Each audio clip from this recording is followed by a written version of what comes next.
Shu kakishni yonida qaynanam bo'lganida bu basharasiga bosib olaydim. Nima настроение yo'q? Menga o'xshab nima shitirlatib sanab berdingmi oyligingni qaynangga? Yur Makka, yur.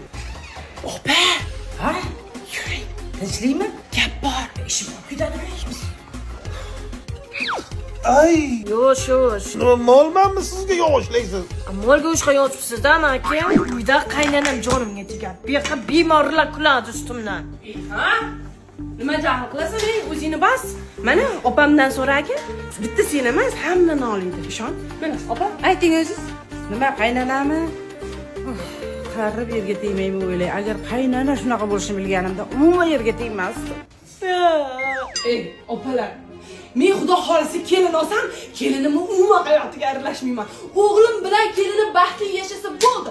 Menga boshqa hech narsa kerak emas. Meni xonaman bir vaqtlar shunaqa deganlar. Men ham shu fikringga qo'shilaman. To'g'ri aytasanlar.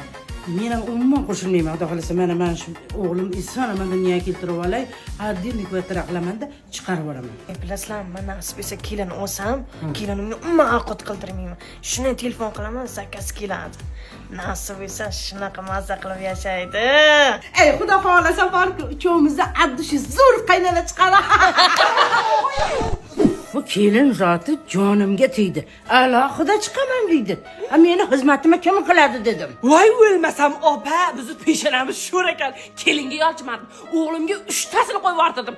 Bekitib pishkani topib yediradi. Siz gapiring. 3 oydan beri ovqat yemayapman, tuzukroq uyda ovqatini zakaz beradi kelini. Meni xotinim ham shunaqa degandi. Buni o'zmaysizlarmi? Tugab qoldi vallahi.